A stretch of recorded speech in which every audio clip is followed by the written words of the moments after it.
Hello, welcome to the 31st day of July 2025. My name is Kurt, and this is my daily Good Life meditation. This live video is an exercise that I do each and every morning, a little bit after waking up, to remember my life objectives and principles, those which are outlined in my book, Going Alone, which you can read for free at goingalone.org. You can also buy a copy from Amazon, or just go down to your local bookstore and ask, and they'll get one for you. I also use this time to think about the last 24 hours and work to apply the principles and objectives from my book into my life, namely to try to improve my life through the observation of difficult moments where I could do better or where I did exceptionally well, and I want to make note of that. Also, I want to sometimes look at the atmosphere of life to see how I'm doing in the environmental sense, right? What's the climate look like? Am I bundled up enough for the chilly days that are happening? Not literally the chilly days, but sometimes life can be chilly, or sometimes life can be balmy and warm and rather splendid. So I'll do a little of all of those. But first, hey there, I want to say hi to new subscribers to the channel. It's great to have you here. Quick note that this is a personal journal video, so I will be talking about my own life. I can go anywhere with this, soliloquy. I can talk about any subject. Some of these subjects may not make some people comfortable, such as my thoughts about death, namely my own death. I also want to say thank you for your support watching my videos, your membership on YouTube, or your membership at Patreon. It really mean a lot to me. Thank you so much. All right, with that, let's get started. I keep notes every day, and under the heading here of the last 24 hours, I have two notes. The first is a very average lately observation that it was another excellent day. I've been having a streak of really good days. Like the week began, it's Thursday today, the week began with one day after another of what I would probably call the best days in retirement. I'm 7 months retired now.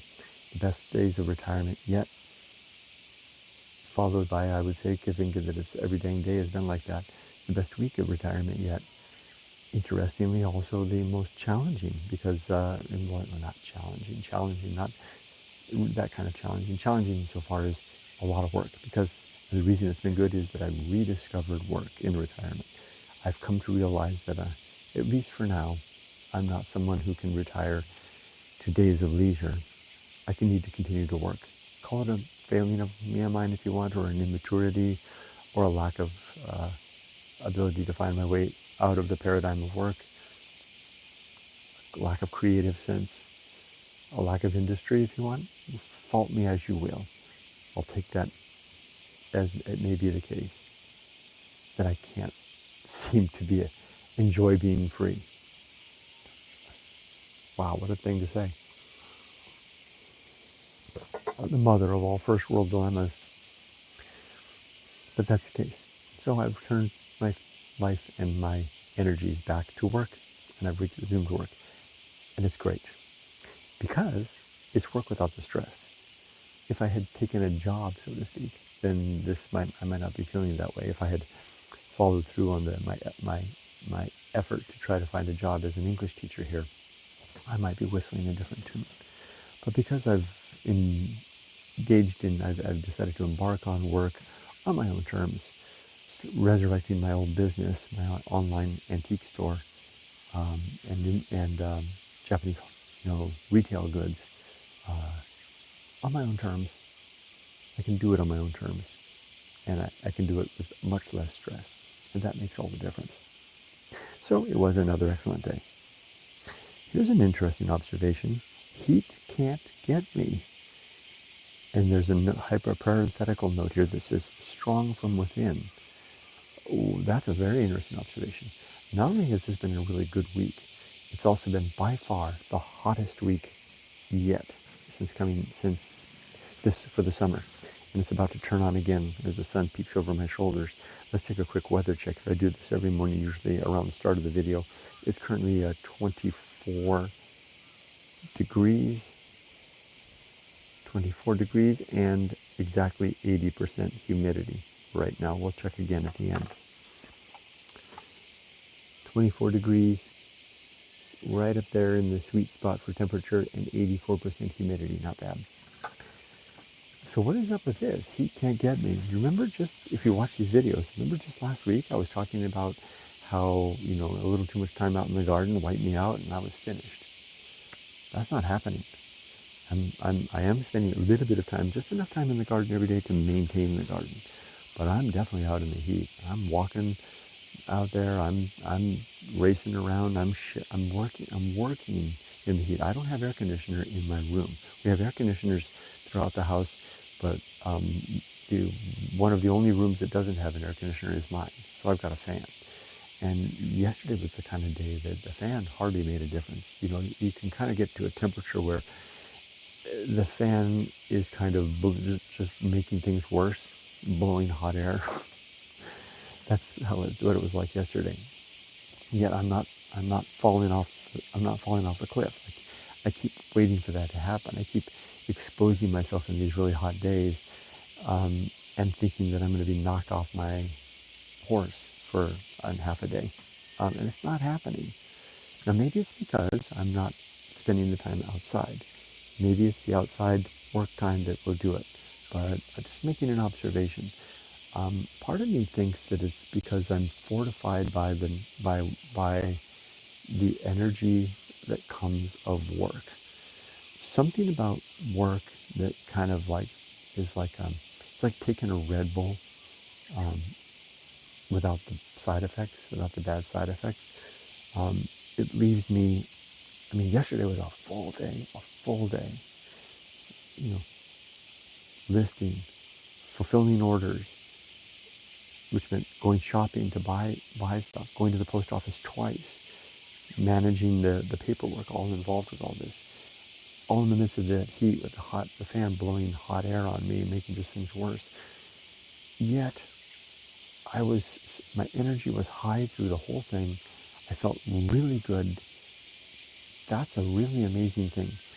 Versus out in the garden where I'm just kind of like, I'm puttering, I'm feeling good, but it's kind of like a leisure good. It's the kind of good that you feel sitting beside the side of the pool, watching the kids play when you're on vacation, versus the kind of good that feels when you're at the job and things are going well and you're progressing. And look at the smile on my face, because it really feels good. It's like, okay, I got this order ready to go. This box is all ready to go. The paperwork's in order. I got a little seal up there. I put all this stuff. See, online for the post office when I get there, it'll pop up. It'll spin up the stuff. I got everything lined up. Oh, I went to the shipping supply place. I got the new boxes that I need. Got them nice and organized. I'm ready to go. Each one of these is an endorphin hit. That kind of it's like hitting a wheel. Bam, bam, bam, and it gains the kind of momentum that spins up, and it's sustained. At least that's how I operate. And why wouldn't I want more of that? This is why making these videos is so helpful. I didn't see it that way until just now. I didn't realize. I thought, just until now, I thought that I was working because I needed to work because I didn't know anything better. Gee, is it possible that I'm working because I enjoy it?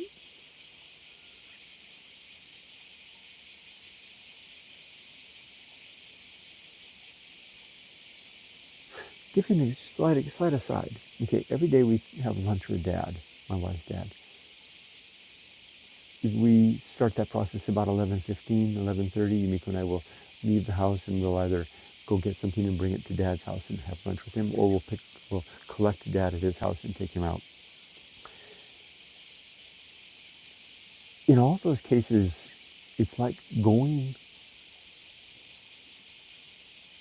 to a buffet on a Sunday morning when everything is leisurely in the middle of a weekend. It's kind of like, it's like you're just kind of, it's not stressful at all. It's very easygoing, fun. It's like when, what am I going to have on the buffet today, right? That looks good. Maybe I'll get an extra helping of maybe I'll get an extra couple of sausage links with this buffet.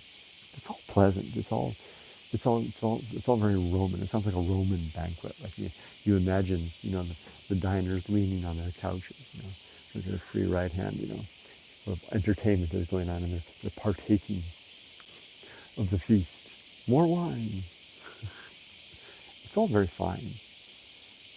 Versus the workaday lunch, right? Where you've been going all morning, and it's like, okay, well, it's lunchtime. Hey, let's go and let's get a bowl of ramen, right? There's a place down the street. It's really good, fast service, cheap, and we're back out and going. That's what it's like. I gotta tell you, I'm not much of one for the Roman banquet. Maybe once in a while, not every day. No, thank you.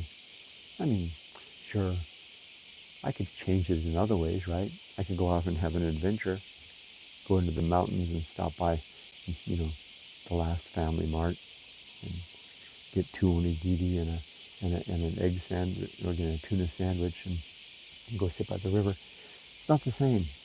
I've done that plenty. There's nothing quite like the middle of the day, lunch in the midst of the fray. I'm on to something here, if I do say so myself. And I told you, this is my own video. I can do anything I want. I can say what I want. And I can even compliment myself when I think I'm on to something. I think I'm on to something. I'm not working because it's the only thing that I know what to do.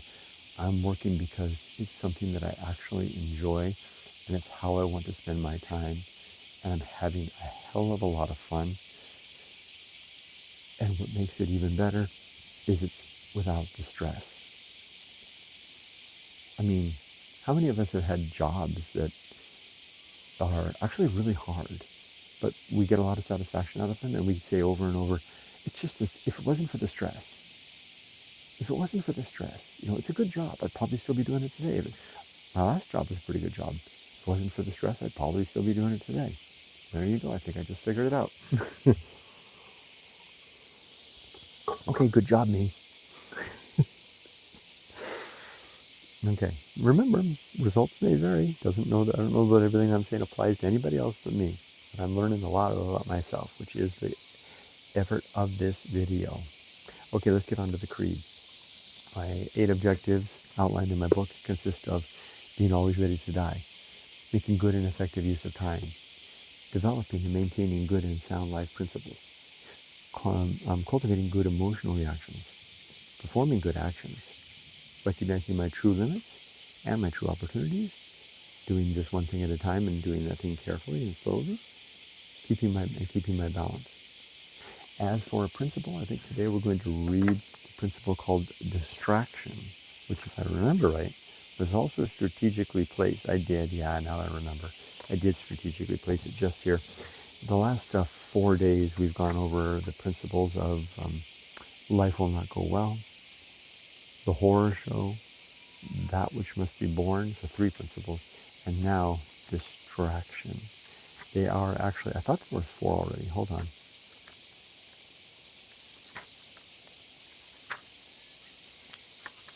We went over life will not go well, the horror show, that which must be, the Feast of Offal too, right? So life will not go well, things get tricky. The horror show, things get really, really bad sometimes on top of that. That which must be borne, as adults, we gotta bear a lot of that stuff. The Feast of Offal, controlling our,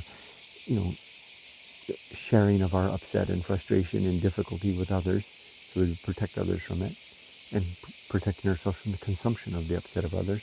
And then finally, distraction, which I also gave it a kind of a sub-principle of playing in the sand. Let's just read it first. It's rather a long one. There's a long quote as well at the beginning. This is by Matthew Arnold. The principle of distraction, the quote is, "What is the course of the life of mortal men on the earth? Most men eddy about here and there, eat and drink, chatter and love and hate, gather and squander, are raised aloft, are hurled in the dust, striving blindly, achieving nothing. And then they die, perish, and no one asks who or what they have been, more than he asks what waves in the moonlit solitudes mild of the midmost ocean have swelled, foamed for a moment, and gone. We keep ourselves so damn busy so that we are distracted from what I call the great indifference. It also, I guess this one doesn't actually relate to the previous four, right? It's its own independent one. That's what it's all about. Keeping ourselves busy so that we don't have to see, namely, that we live in a universe apparently without oversight. No God.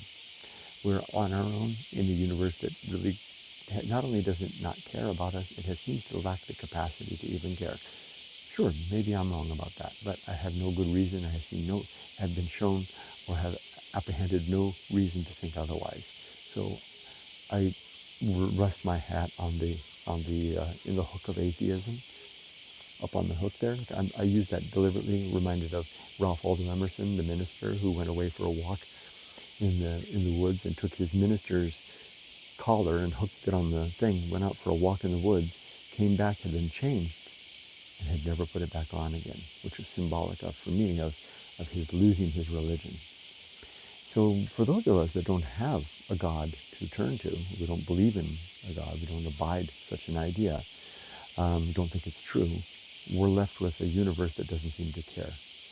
And that is a weighty thing to think about or believe, right? So we busy ourselves, as Matthew Arnold said, with all these other things, when in the end, what our lives were, no one is going to give any mind to that as much as the what's going on with waves in the middle of the ocean, some far off sea.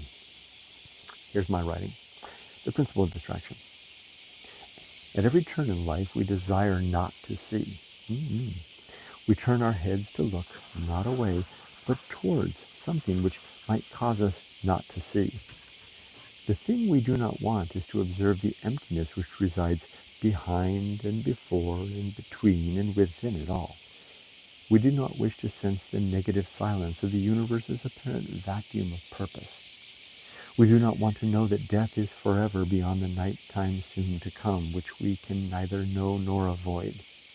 And so we busy ourselves with school and work and family and friends and hobbies and interests and gossip and joy and sorrow and peace and gratitude and anxiety and angst and ecstasy and the very fact of the observance that we are alive.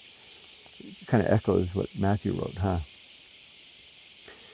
Anything at all will do. Anything to avoid the awful aspect and great indifference of a soulless universe without God. Yet more and more, I am less inclined to fill the empty with my own fearful, distracted voice, increasingly preferring substance to filler, though substance is harder to find and still harder to hold, leaving me often with nothing at all. But I am all right with that now. I am at last better without the distraction of life and death, which I know is not. Nevertheless, I continue to play in the sand, looking for sand, digging for sand, everywhere sand, like all of us, distracted by sand in our quest for sand. So much busyness, so much fuss and bluster, so much restless apparent life. All right, let's get on to the next 24 hours. Work. And then in parentheses I say, love that it's easy to deceive. Love that it's easy to decide. Oh, love that it's easy to decide, not deceive. So work, and so because usually before I got to this point, where work was what I do, every morning I was thinking, well, what am I going to do today, right? I'm glad I don't have to burden myself with that anymore. I'm going to work. That's what I'm going to do. Damn it. Let's read comments. Hi Tim. Good morning. Weather check here in the UK at 9:54 p.m. 17.1 C and 80 degrees. So nice, and wow, you're right. It's right on the cusp of the beautiful temperature, and a little bit humid there. And I imagine the temperature will be dropping as you go through night, Tim. Hi Kurt. Hi Tim. There's Erica. Hi Erica. I hope you both have a wonderful day. You too, Erica. Thank you. Tim says, I certainly find if the mind is on a high, doing something that feels good, the body feels good too. But when the opposite, stressed out, anxiety, etc., the body was in a bad place as well, fatigued. Interesting. Right. They seem to be coordinately linked, right? Erica's chiming in with 94 Fahrenheit, which feels like 104. Hot and humid here in Pennsylvania. Let's see. Boy, I have to convert my mind to Fahrenheit, right? So 94. I certainly know 90 Fahrenheit still feels more natural to me, but I have to think. So you're probably around dealing with around 36°C or something like that. And I know what you mean about it feeling like hotter than that. Pennsylvania, neat. One state I haven't been to. Erica says, Tim says hi to Erica. And then Tim adds, I wondered if you had a tsunami warning being on the East Coast. Yeah, we did. So first we had the earthquake. The phones went crazy. And there was an earthquake warning. And then we got tsunami alert after that. And then all the news was talking about it. And then when about 3 hours later, when the tsunami reached us, we switched to live. We were over lunchtime. We were watching the live broadcast of the waves rolling into the harbors, and I'm telling you, I had flashbacks because I was here for the 2011 quake and tsunami, and it reminded me just of that. Sitting here watching with family as the waves came in. Fortunately, this case they weren't so severe. Yeah, we did have alert. Thanks for asking. All right, that's it. So I'm going to wrap up for now. I missed regular exercise a couple of days ago, and boy, the neighbors noticed. I was there yesterday. I found a way to include a little bit of a snippet in yesterday's Retiring in Japan upload. So I'm glad I was able to get that in there. I'm going to do the same today. I'm imagining it's going to be another very busy day. I have a lot of orders. Businesses taking off. I'm going to have to find a way to control that because there's more orders than I can handle. But that's a good dilemma to have, right? Okay, I hope you all have a great rest of your day or night as night descends in both the UK and Pennsylvania. Wishing you all the best. Be safe, but not too safe. Take care. Thank you, Tim. Bye-bye.